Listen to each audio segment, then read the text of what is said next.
Our last reading this morning from Tim Minear was included in part as a gift for my 13-year-old. It's from a TV show created by Joss Whedon that tells the story of a vampire with a soul who fights on behalf of the weakest and most vulnerable on earth and sometimes beyond earth. There's something wonderful about having a wisdom lesson initially spoken by a vampire who, as it turns, mopey and heroic and has a penchant for saving the world.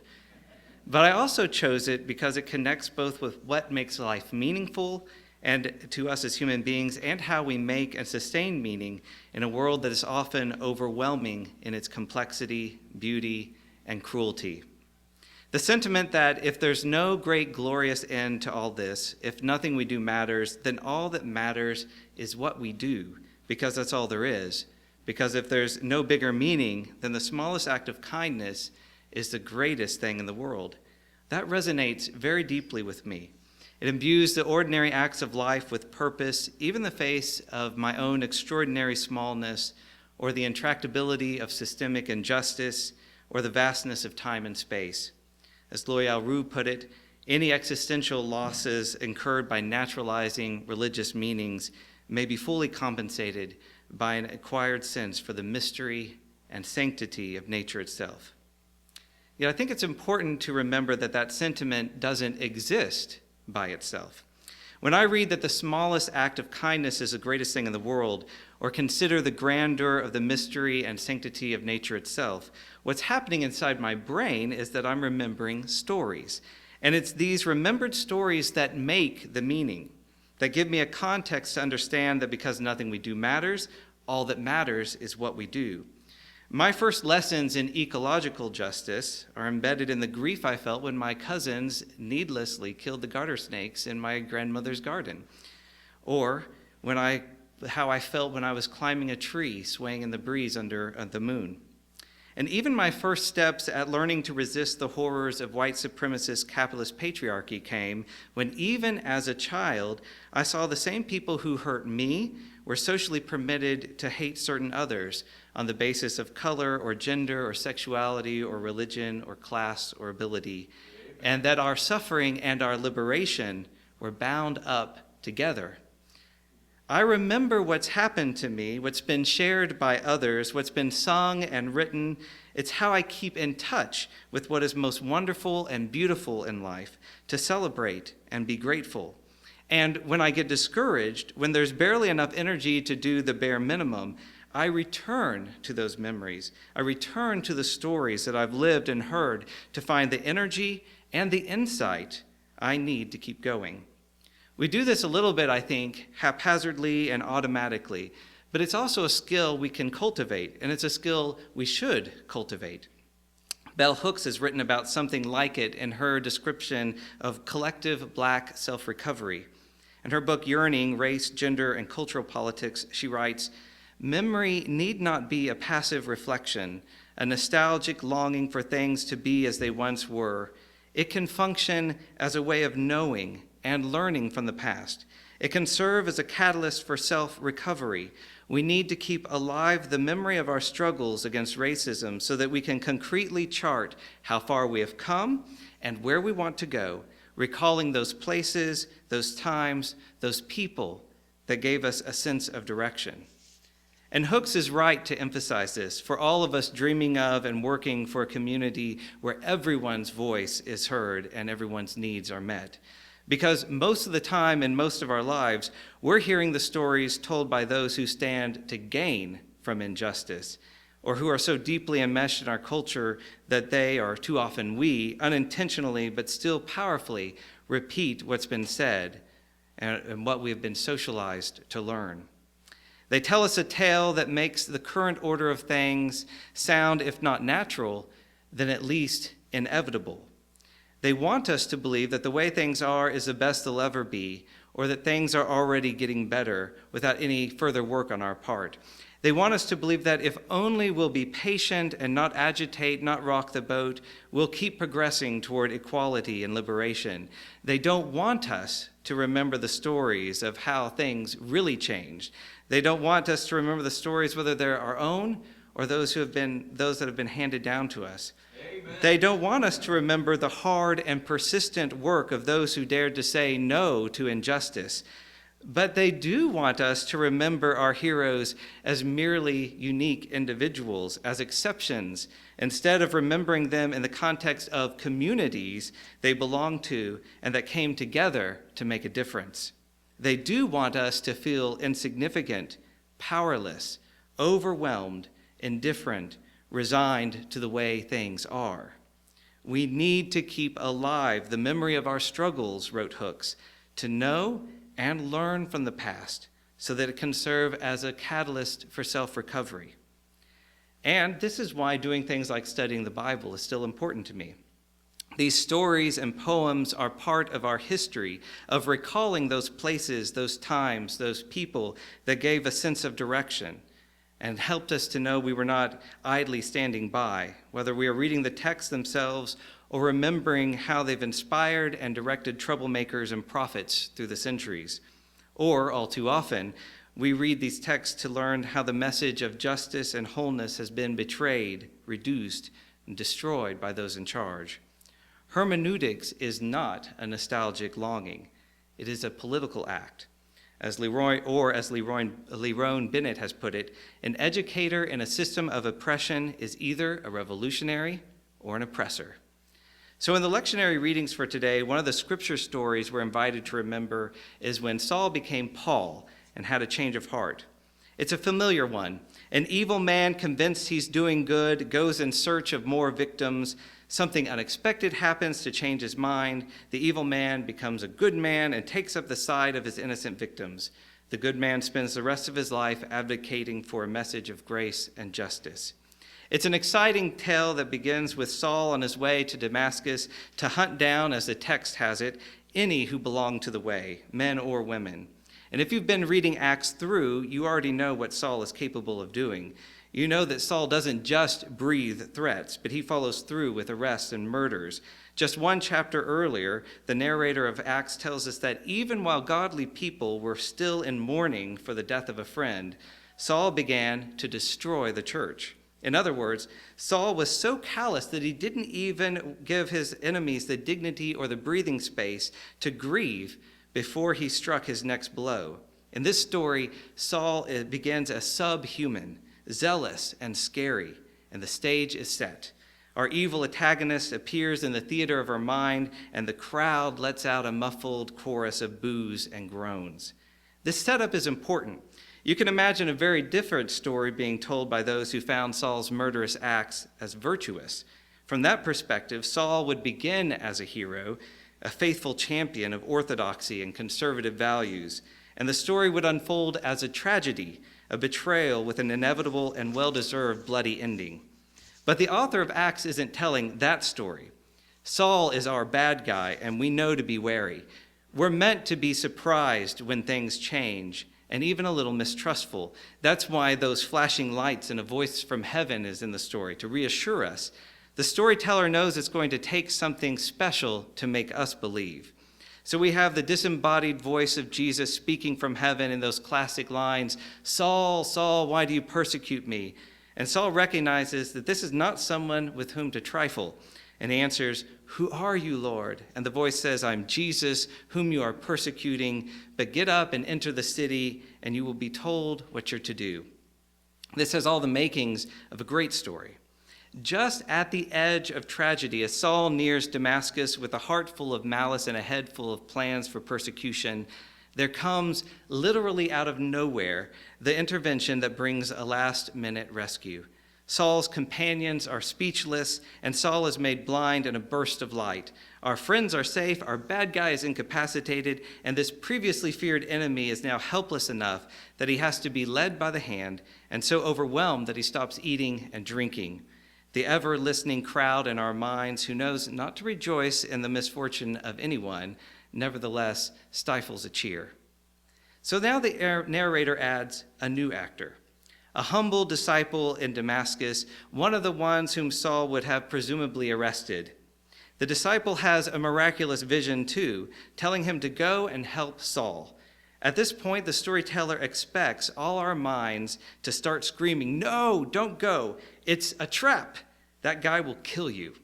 Our emotions are aroused, and we're still gloating over the defeat of our bad guy has suffered, and we're not ready for mercy.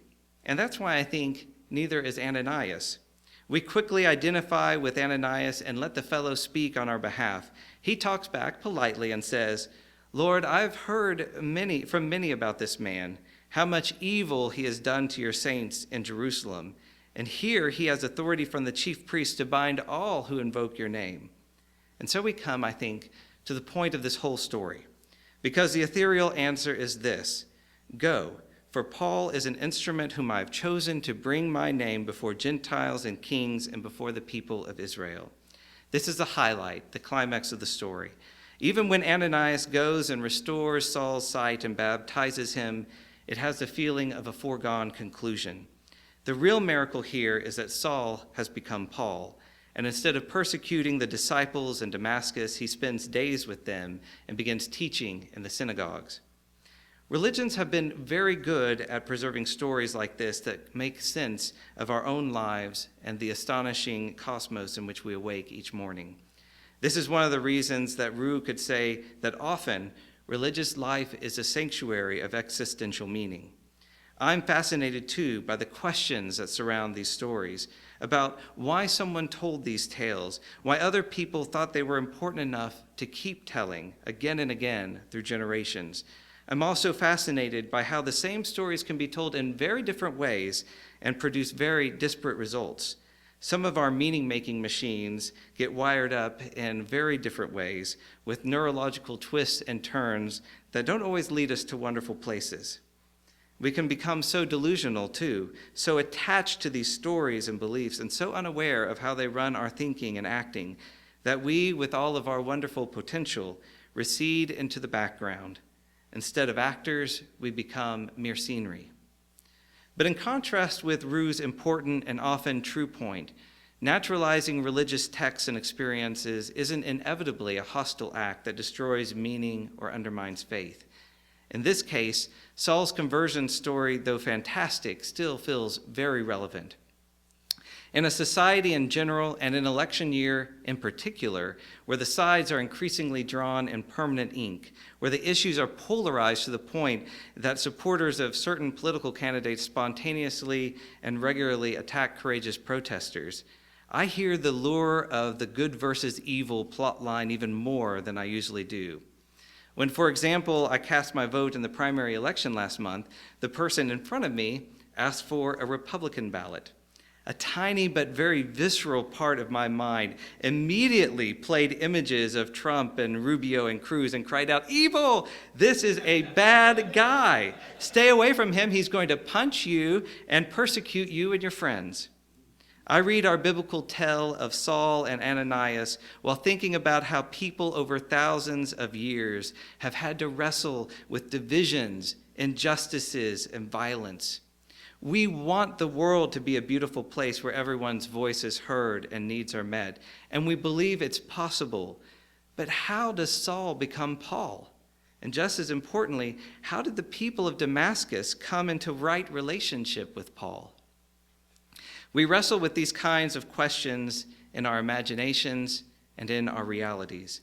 And to make sense of it, or to try to make sense of it, we tell stories, which is probably what inspired Terry Pratchett to write that the anthropologists got it wrong when they named our species Homo sapiens, wise person.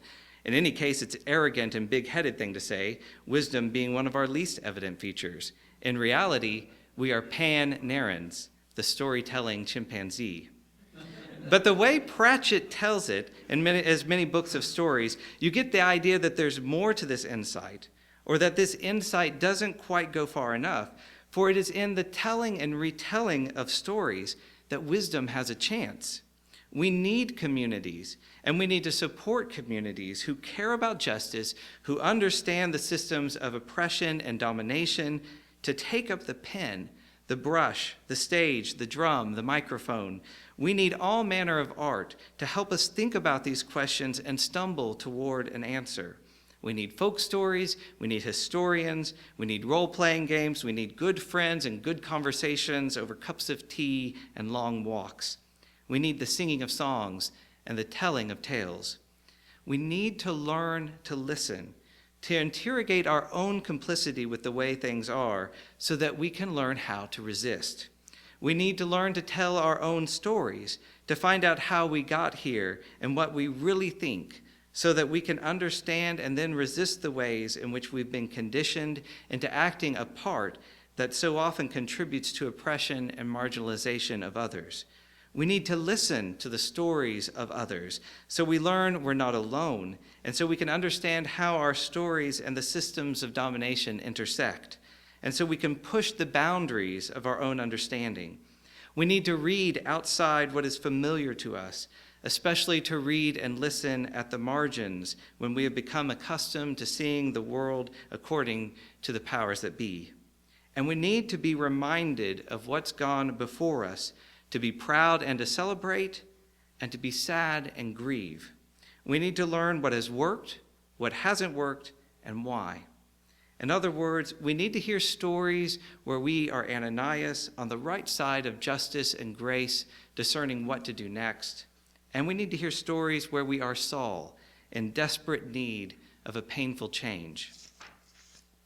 Because in the hearing and telling of stories, Pan Narens has a chance to become Homo sapiens. In the hearing and telling of stories, wisdom can be born in us, in our communities, and as a community. But we have to pay attention. We have to listen not just to the stories, but for what they mean and how they change us. We can choose the stories we hear and the stories we live with attention to what we care about, with attention to kindness, justice, and community. Amen. I started with a line from the TV show Angel, and I'll wrap things up with some words from Angel's creator, Joss Whedon, when he was asked, "What is the world? What is existence? Why are we here?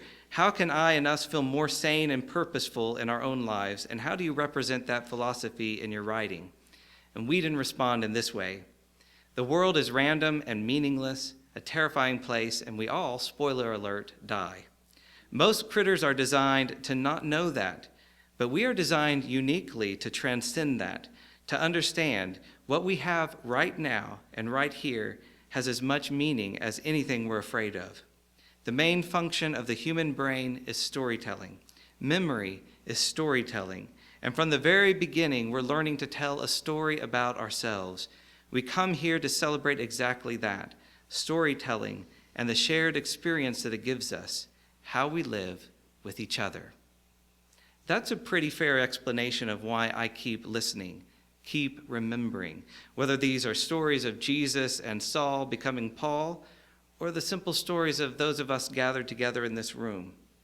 I've only been a part of the story of Community Christian Church since last summer, and most of your own stories have only come to me in pieces along the way.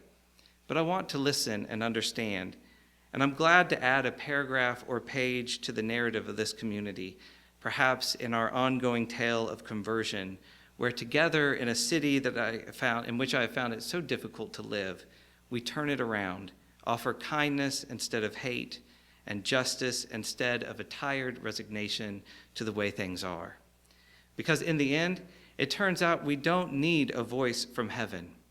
Our own very earthly voices can call one another to a more beautiful and just and altogether wonderful way of life. Like Saul becoming Paul, if we can learn to listen rightly, we will know, as the storytellers put it, what we are to do and how we live with each other. Thank you.